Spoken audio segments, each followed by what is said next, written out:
Hi, everybody. Welcome to Huddle Time with Ronit. It's been, every time I come here, I feel like a whole week goes by and it feels like a whole year goes by.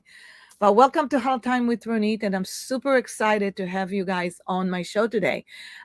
We have such a special guest on our show.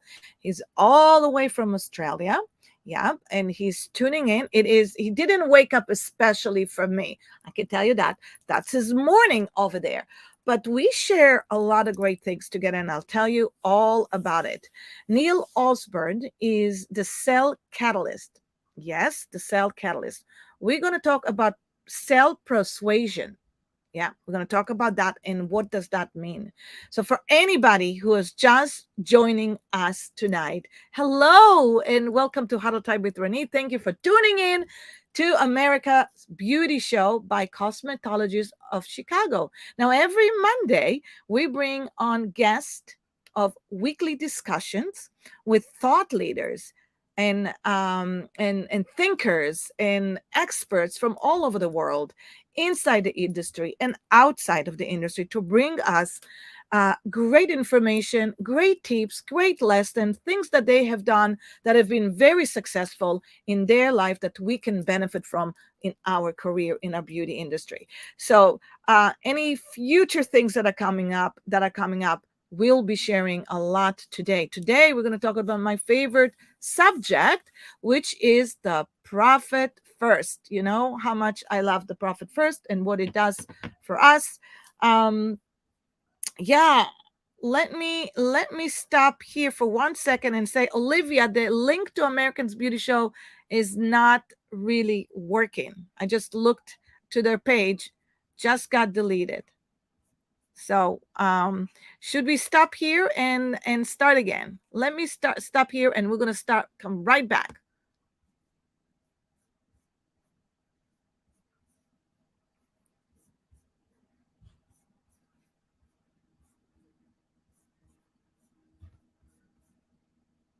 Oh, there it goes. Here we go. There we go. We go. Perfect. So welcome to Huddle Time, everybody. It's so good to see you. We just paused for a couple of minutes and I can't wait to share with you an amazing guest that we have today. But not before, I'm going to say thank you for our sponsor, Textel. Textel helps you engage with your customers the way they want to, the way the customer wants to. And it's a great software. We use it as well to text our customers and also to text in between with your team. It's a great way to communicate. We also want to say thank you for Americans Beauty Show for have been our sponsors since day one that we started. As a matter of fact, we sponsor them. And together, we're happy to be here at Huddle Time with Ronit. I hope you guys have gotten your ticket to the show that is coming up in April. It's just a couple months away. So book your hotel, book your events, book your classes. There's just so much going on in that show, and I will be there to see you guys. And soon enough, I will be releasing my Profit First for Salon book, and I'm hoping to have a big party for it right at the show. So come into the show, come and see me, and come learn a lot more about that and Salon Cadence. Also want to thank Salon Cadence, which is a white glove teaching and training company that helps salon and spa owners achieve high levels of profitability through process, through purpose, and of course, for being a successful business. So if you have any kind of question regarding Salon Cadence, please go to saloncadence.com and or come to Profitable Salon and Spa Owners on Facebook page. Now, let's talk a little bit about what we're going to be talking about today. We're going to introduce you to Neil, who has been in the industry for over 35 years. And he's been on he wore every hat in our business. He started with his mom in the hair salon and then moved from there to wear every hat, whether it's owning a salon, being a hairdresser. I think he's also did a lot more than just hairdressing, but we'll talk a lot about that. He worked with many brands over the course of the years. He's in Australia, and he actually really worked on a specific, I would say, a specific style of how to teach us salon owners, stylists, to be really extraordinary in influencing, on persuading. And the art of persuasion, as you know, is being authentic in what we do. So I can't wait to talk about that. Neil is also a cyclist. He is athletic. He everything with the word S, he tells me he does. Whether he loves the sand, he's a surfer, he sails, he's a cyclist. And you know what? We share a lot of things together because I'm a surfer. I love the sand. I cycle, and it is nothing more than being at the beach, right? So let me introduce Neil very quick. Join me, Neil. Hi, Neil. So good to have you here. Thank you, Ronit. How are you? Lovely to be here. Thank you for the invitation. Thank you. You know, one of my Jessica, who works with us at Salon Cadence, Hmm. she asked me, Ronit, what is your tone? What is your tone? Because she's trying to create some marketing campaign. And I said, I don't know what my tone is. No, nobody ever asked me that. What do you think my tone is? And then I start thinking about it. I'm like, well, let me tell you what it is. You know, I served as a soldier in the Israeli army. So Hmm. that I'm a surfer girl. You know, I spend my life at the beach most of the time. So that's that. And then I said, and I just love beautiful, elegant clothes. So if you take those three together, what do you get? That's my tone. So what's your tone, Neil? My tone is, I suppose, authentic is what really comes to play. And I was only talking with the Australian Hairdressing Council the other day, and I found myself using the word interpreter.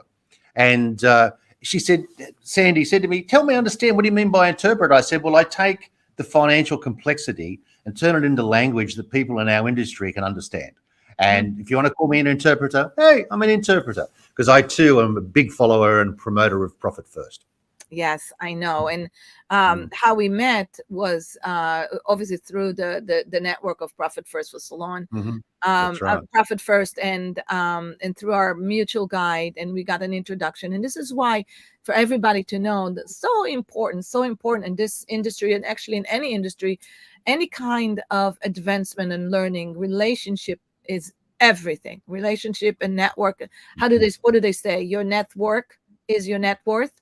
So yeah, and Yeah. it's so important to always develop relationships, and I'm super excited to have you here because you have such an amazing extent of experience in our industry, even though all the way to Australia. But you have done so much, and you gave so much. I'd love for you to tell us a little bit about your background. Oh, wow. Um, my first memory of being in a salon was those wooden uh, child's frames that they put children in, the posts up. And I was the little person who stuck his head up over the rails, and all the ladies just to walk in and go, "Oh, isn't he cute?" So, however old that was, I can't remember. The next memory I have was being about a 7-year-old and handing up to mum, because perming was very big in those days. And the first letters I got to write as a young child was S, C, stroke B, shampoo, cut and blow wave. Because mum was always yelling at me to write things in the appointment book while she was trying to juggle the clients. So that were my early memories. And I have to also, unfortunately, admit aerosol cans were not around in those days. So there was a atomizer that was used to apply lacquer to the hair. So, wow, they go back a long way. Have lived most of my life in the industry, launched down here in Australia different brands and distributed them. I've been a part of Delva, I've been a part of Weller, launched De Lorenzo, Matrix, TG with Tony and Guy, and also Shortcut Software. For about over a course of about 20 years, I ran that business. And then more recently, I've decided to put back to the industry through coaching, sharing my skill, my wisdom, my knowledge through mainly the sales side. And, while the sales side and that word sales is used frequently by the manufacturing side of our industry, what I know and what you know is that four-letter word sell. It can be a dirty word in our industry because people misunderstand it. Yeah. So, I've spent a lot of time working in that. And today I've created a program which is called Spend Suasion, which is all about persuasion. Okay. Let's. So yeah, that has been probably my last 10 years worth of work. And then Yeah, just when COVID hit here in Australia 2 years ago, I actually was put under a lot of pressure like everybody else, and I hunted down and got involved with Profit First. And not only did it change the future of my business, but now I also teach it and share it with many other business owners as well. So yeah, that's the short story. Okay. Well, that's a good story. It's as much as it sounds short, it's been a long, long story, and Mm, mm. which I love the evolution of it. Let's talk a little bit about persuasion, and let's talk about spin. Help me here. Spin Spend. persuasions. So, Spend. It's there's a particular phrase in the English language which, when you put two words together to create another, my wife's a wordsmith, and the name escapes me at the moment, but it's a particular word. So we took the word spending and we took the word persuasion and we joined them together and we came up with a word called spendsuasion.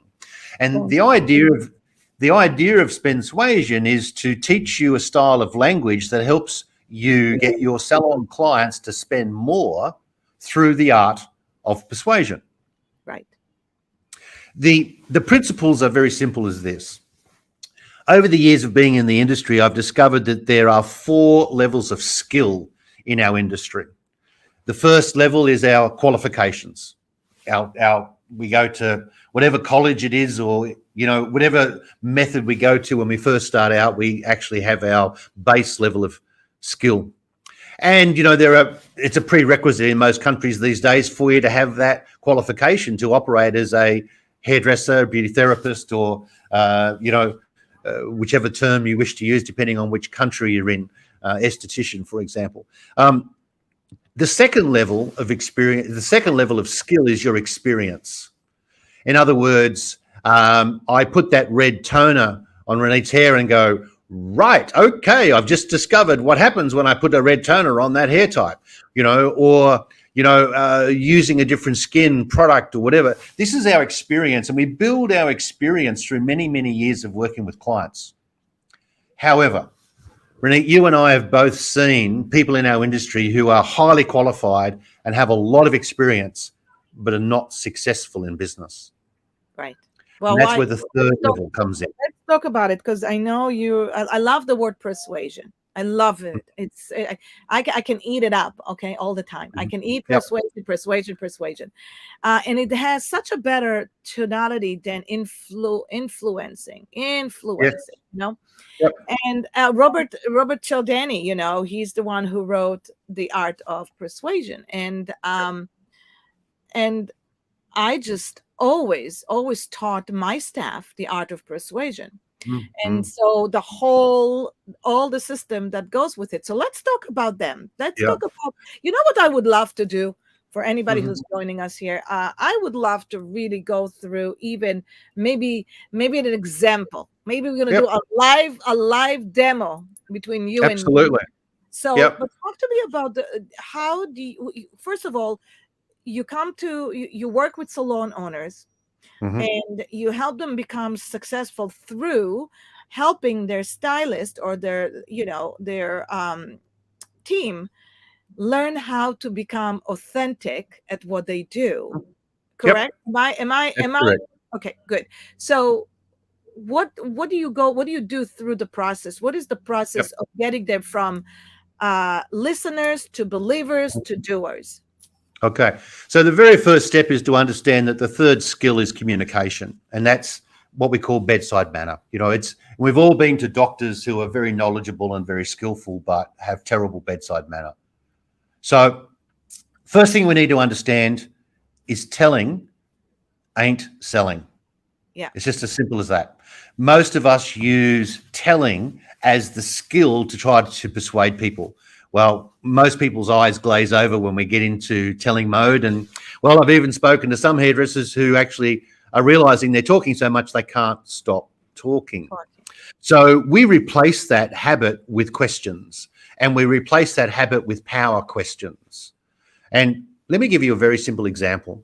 We've discovered, and it's documented through research, that we can get a 52% increase in client engagement and acceptance by asking them 3 questions that get a positive response at the beginning of their arrival in the clinic or spa.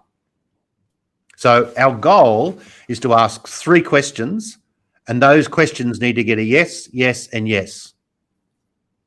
And That's the another start. Sorry? and another yes. Yes. Well, 3 is enough. 3 is enough to get persuasion in place. And basically it goes, and most people struggle when I say to them, okay, clients arrive, they're in reception, receptionist has said hello, they're waiting for you as the stylist or the esthetician to come out and greet them. Between there and the styling chair or there in the beauty room, you've got to get 3 yeses. What are 3 questions you can ask? And most people struggle, but they're so simple. And I hope you don't mind, but I use Jenny as my client in every salon. And it's simple as this. Hi, Jenny. Hi, Jenny, isn't it? Yes. You're here for your 10 o'clock? Yes. Would you like to come through? Yes.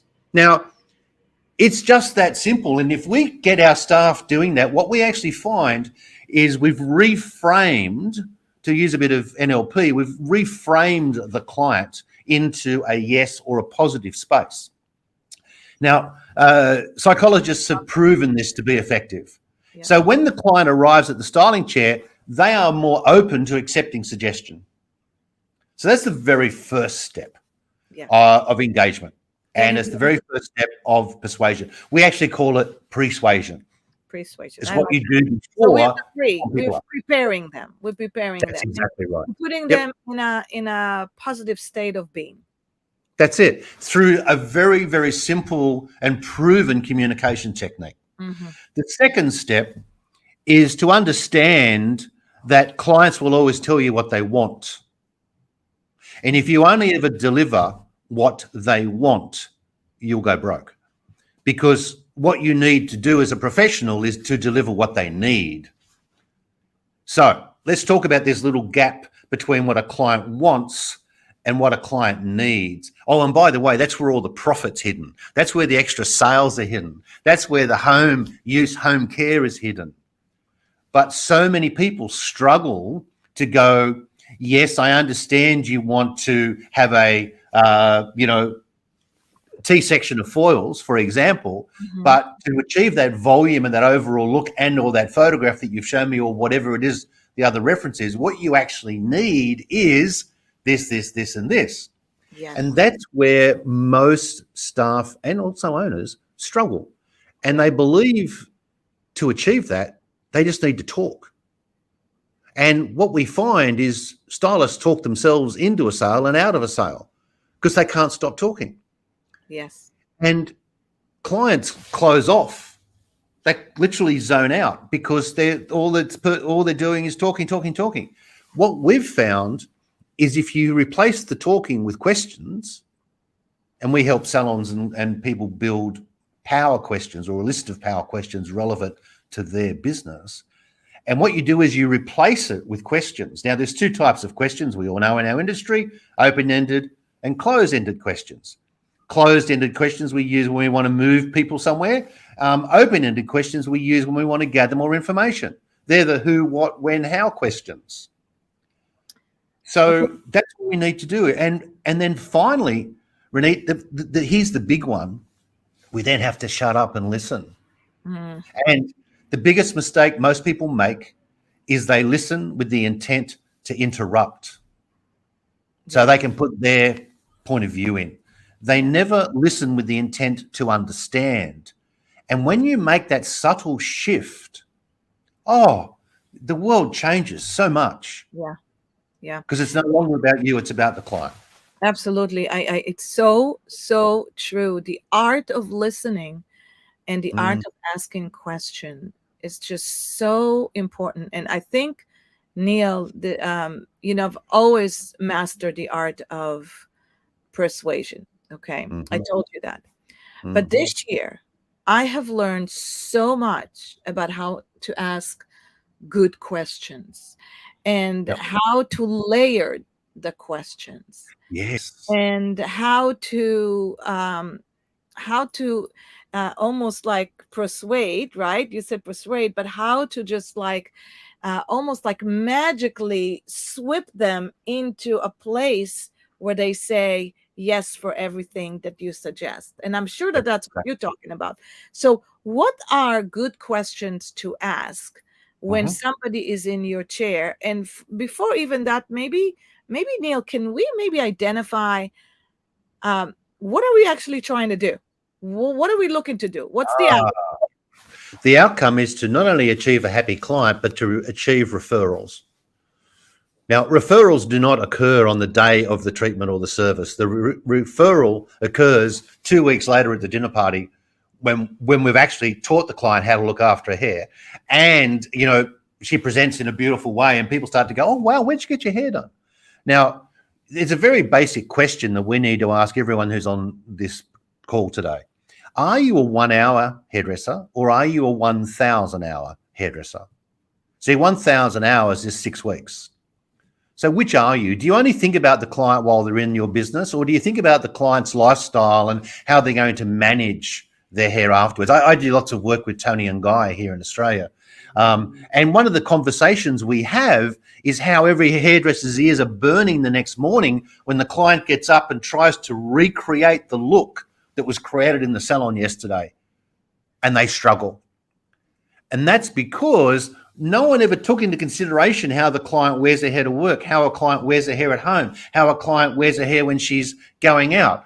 No one ever took the time to think about the 1,000 hours and to ask questions about that. So that's where I'm coming from. I come from a broader, bigger picture, a more macro view, let's call it. And by doing so, we actually discover that every one of our clients has got a number of problems that they don't understand. Even down to, what's the cold switch on the blow dryer for? Like, so many people just don't even know that. Simple things So, that we can teach. right. So, in your opinion, everything happens in the consultation. Everything happens in the very first 10 minutes, 15 minutes. What, in your opinion, is a significant amount of time to spend with your clients before it becomes a 1,000 hour hairdresser? Okay. For me, the time shouldn't change. What you do in that time is what changes. And what do you think we need to do in allocating the time, right, Yep. for a conversation? Yep.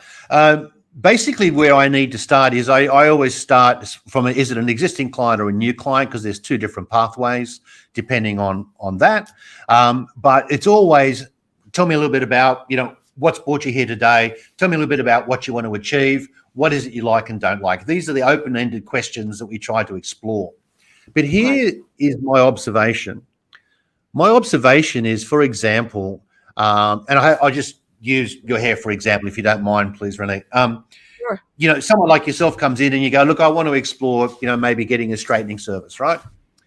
And as soon as the salon staff member hears the word straightening service, they go, oh, yep, I know what to do there. Oh, look, now, so what we need to do is, and next thing you know, they're jumping in and talking through the service, the treatment, or whatever. Right. I suggest we don't do that. Absolutely. I suggest we ask a minimum of 3 questions before we offer the solution. So you know how as a woman you go home and you say, you've got this problem, your husband jumps in and wants to fix it. Well, guess what? As a hairdresser, that's what we're doing when we're consulting with a client. Right. So we always want to solve something. Right. Yeah, exactly. We don't need to. What we need to do is we need to say, so, okay, Renee, you've had that hair, naturally curly for most of your life. Tell me a little bit about why you want to change. Help me understand it a bit more. I love that question, because that is the question that needs to be asked. I mean, why? Why Yes. do you want to straighten the hair? And of course, I'll come to you and I'll say, well, my hair is very frizzy. I'm in humid Florida. I just want to control my curls. I love my curls. I just want to control my curls. I don't want to make them smooth or straight. I just want to control that, what I call it, pubic hair. That's it. Yep. And I understand that because, that's very natural, fuzzy, wiry hair. Okay. So now what we're starting to explore is we're not really talking about a straightening service. We're talking about more of a relaxing treatment. So now all of a sudden, my goal is to now ask you some questions. So, for example, you're saying that to me, I'd go, that's really interesting. So, are there occasions where you want to wear your hair up? Are there occasions where you want to wear your hair differently? Can help me understand, how do you wear your hair to work? How do you wear your hair out? What is it that you like? I love it, because what you're doing right now, Neil, is you putting your authority into it. You're first of all, you're carrying. You're not just saying, "Okay, let me give you my opinion." You're really Mm. digging more, and you're developing a relationship, and you're showing up your authority questions. And I think everybody that is on this call have to listen to this, because Yep. this is the $1 million right here. It's the $1 million. This is right here where you know what home care they're going to take home with them. Right here. Ah, spot And I'm on. going to say, well, Neil, I want to do the smoothing, but you know what? It's also lacking a lot of shine. Hmm. I sometimes I feel like if I wash my hair too often, if I don't wash my hair too often, it's either look flat or look this.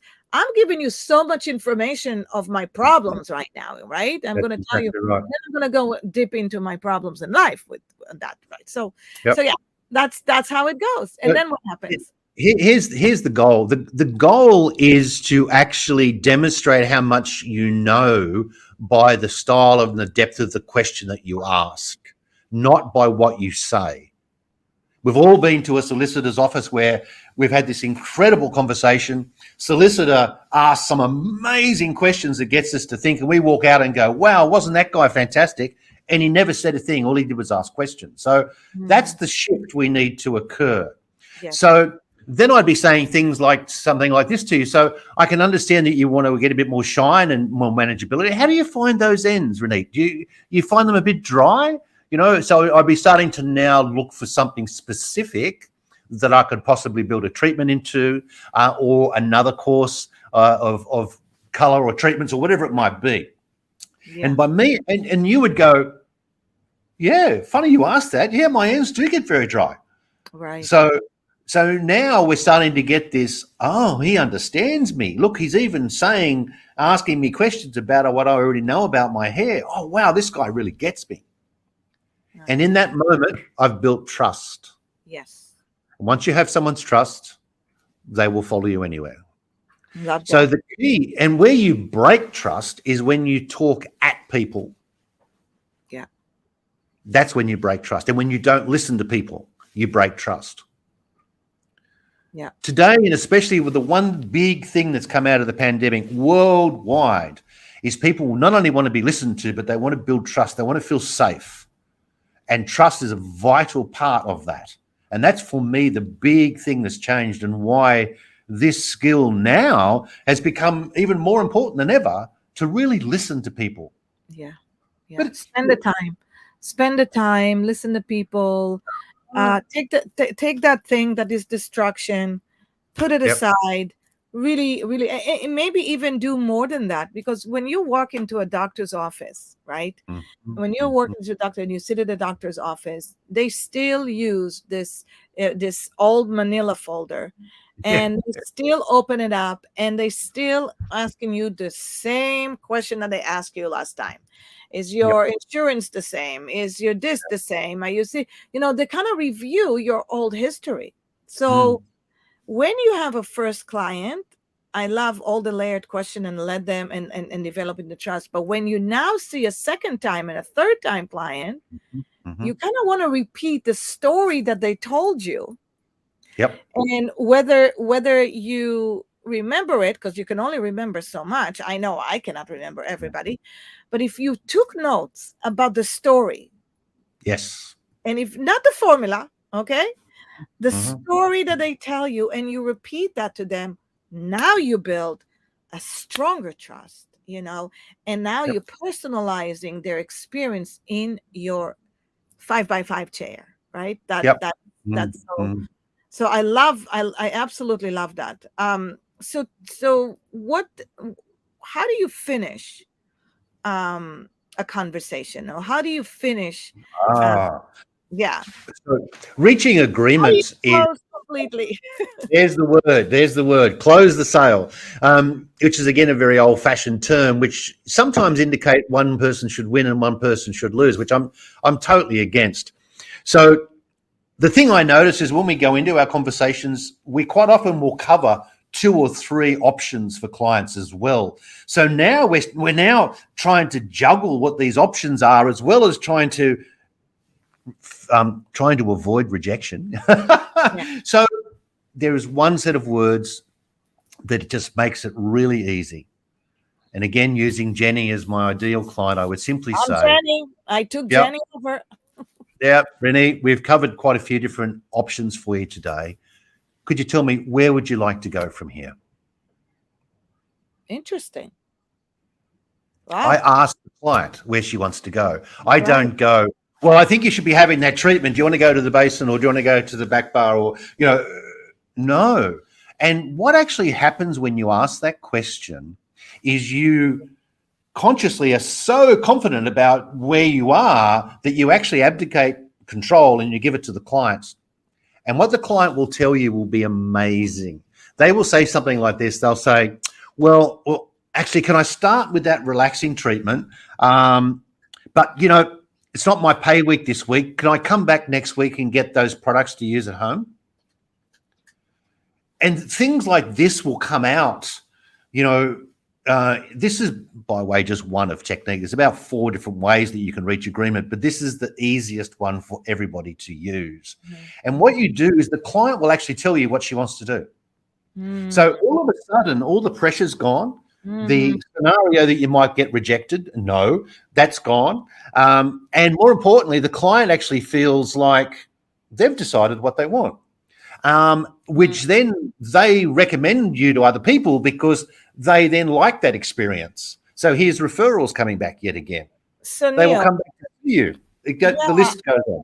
I love that, Neil. So let me turn that around, and let's say you're Jenny, and I Yep. say, Jenny, you're we have 3 options for you. We just went over 3 options. So either one, we can do this straightening, or we can do soft relaxing, okay, or we can just completely design a color service for you with the relaxing together. And we can do it all today, or we can pre-book you to have, maybe today we can only do one service because of time allocation, but we can start today and next time do any of the other ones. And which one would you like to have? Which one do you think will be the best for you? And so by doing something like that, Neil, you're saying now you're putting the choice on Jenny, on you. That's correct. And empower her to make a selection, a choice. They says, I don't want to do anything. I'm good. Bye-bye. That's exactly right. And then they'll start to ask you all the questions that you avoid. They'll ask you, how long does it take? They'll ask you, can you do it today? They'll ask you, how much does it cost? Now, these are all the questions that we normally avoid. See, I also would shorten my conversation down and I would simply say, well, look, we've spoken, Ronit, we've spoken about relaxing, we've spoken about straightening, we've spoken about color. Each of those is going to achieve what you want. Which pathway would you prefer to go down? Okay. So you minimize that the end conversation and really kind of let her choose or him choose the path. Because here's the thing I want you to remember. The more talking you do, the more justifying you're doing in their mind. The less talking you're doing, the more confident you are that you're putting forward a very strong, heartfelt solution. Love it. Love it. That makes super sense to me. Super sense to me. So, so they make the choice, and then how do you finish the actual appointment? What do you like to see at the end of the appointment? Well, if that was the case, we'd be then obviously moving the client off to an area to do some work. But what I also do is compulsory for me is anything that touches the client's hair during a visit, we always explain what it is. You would never go and have a facial and go through an experience where people are putting things on your skin and not explaining. Yet as hairdressers, we do that too often. So again, I like to do that. And especially in the back bar area, I like to explain why I'm using XYZ product. And then, of course, the client will then decide whether or not they want to go ahead with the treatment. So And then the big area for me is I sell home care from styling, not from shampoo, conditioner, treatment. I come about it from styling because today there are so many different ways that you can style and dress your hair and so many different products to do Absolutely. so. Right. That is where the frustration comes from the client's experience during their 1,000 hours, not using a shampoo or a conditioner. So I come about it. Let's talk about how you want your hair to dress your hair out. So when you want to wear your hair very natural, Ronit, this is the product that I'd ask you to use. But if you want to get it straight, these are the products I'd be suggesting that you use to do that. And we come about it from a dressing out the hair point of view. I And what like. I find is we get a lot more acceptance Yeah. coming from that aspect because that's where the client's frustration is. Right. Right. I love that. I think you kind of have a blueprint of Mm. persuasion. You ask a lot of questions. If I Yes. can recap, you ask a Mm. lot of questions. You offer options. Hmm. You ask them to choose one of the option. Okay. But what's important is that you really, really dig inside and find out why they're actually looking for what they're saying they're looking, because Yes. more likely you'll find that what they express to you that they want is not really what they need, and Yeah. that is where you're going to, is finding out Yeah. exactly what they need. And they might just need to feel just beautiful, and they just might need to feel very confident, and they might just tell you that um, you know maybe being a blonde is not really what they need, even though That's it. that's what they want. you know Thank you. That's yeah, exactly right. right, That's right. So exactly right. and this is Mm. where your authority comes in, and you can just also explain why you're thinking that as much as they want to be a blonde, in your opinion, would you at that point offer some professional opinion and say, I really would love to see you in this color because A, B, C, and D, in my expert opinion. But I will let you choose whatever option you want. But if you ask me in my expert opinion, I would prefer to see you. Okay, so with persuasion, again, I would introduce a small step there. I would ask if she's open to exploring other color options before I suggested them. Why? Because I find if I suggest and she says no, I'm awkward. Yes, I'd rather ask, may yes. I suggest? And she goes, no. And you go, that's not a problem, because that's how we diffuse. We use those 4 words. That's not a problem. And then I stay back on the blonde. But if she goes, and when I say to people, I never use the word interested. I say, would you be open? Now, most people always agree that they're open. Who wants to be seen not to be open?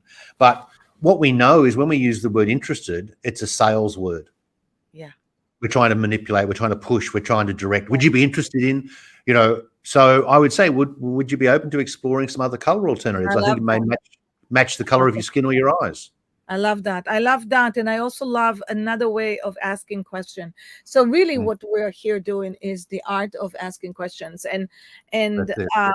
and exactly, I also like to ask, with your permission, do you mind if I offer you some really great home care for your hair?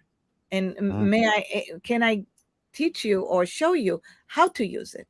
When mhm. you ask a question, they give you permission. And if they Yes, give you permission, they own it, that's and very you. true. So I love that. I love, this is such a fun conversation, Neil. I just love talking about experience, how the experience should be, Mhm. how it's not about selling, No, not about being salesy or not salesy. It's about caring. It's yes. about listening. It's about, if a doctor comes to you, okay, and he asks you all these questions, the doctor is collecting data, because the data is what's going to allow him to recommend. Hmm. And if you're collecting data from a place of caring, like, Hmm. why is that person sitting in my chair? Yep. Why is she not, how is she feeling? What does she want to feel? Does Mm, she want to be beautiful? Does she want to be sexy? Does she want to be powerful? Does she want to be strong? Does she want to be athletic in sport? mm, mm. And then why? Why does she want to be that way? Okay? And the more question you ask with the word why and find out, the more you can help, the more you can give. And the more you give, the more they give back to you. I just always thought that way, Yes. you No, know. I couldn't agree with you more. I think to sum that up, we could put that into one word: become curious about your clients. Yes. Oh, that is amen, Neil. Well, you just nailed it. Just become curious about your client. I love it. I love it. I love it. Well, listen, I think we spent some good amount of time here to really impact everybody who's listening to us about how to make your six figures, high six figures. This is how Mm, you do it, okay? By impacting, by giving, by just doing what you're supposed to do, is being the go giver, yeah. by being the listener and asking question. I think you guys, this is your $1 million lesson right here, Neil. So Neil, I know you're in Australia, and you and I, we share a lot of things together, and we are Mm, going to do a lot of things together. And both of us are profit first fanatics. But what I really would love is for you to share with everybody, if we did want to acquire your services here in the USA, what would sure. be the best time, USA time, to have you maybe do a Zoom staff meeting for us? Yeah, that type of thing with the time change. It's currently coming up to quarter to 12 in the day here. So, sort of anywhere from about 7 o'clock, 8 o'clock in the morning Sydney time, which is, 4 hours ago. So, if what that is in Boston time, I'll leave that up to you to interpret. But there is quite a good block of overlap time that happens. And, for me, it would be my morning, but for you, it would be your end of day, possibly, or, conference time or end of staff time. These programs we conduct in 1 hour modules, Okay. 1 week apart, Okay. so that staff have an opportunity to practice them and then come back to the next lesson with challenges, solutions, wins. And that's how we progress people through the 4 week course of persuasion. I Um, love it. I think so it's phenomenal, and I am going to talk to you more about doing more. So this has been so delightful. Thank you so much, Neil, for joining me all the way from up there, down there, and yeah. And then for anybody who's been listening, this has been so much fun. And of course, we're going to be here and next week together. We're going to have some more great experts. And but if you at all thinking for 1 second that if you're going to continue doing the same thing and get different results, well, let me tell you, we're going to be here at the same time next year with the same result that you got, and not to yeah, say anything, what the reason why you are where you are is because you worked to be where you are. You should just honor yourself for that. But to go to that next level, we have to think, what can we do different? What can we elevate? What can we do something that we have not done yet, to just bring that wow factor?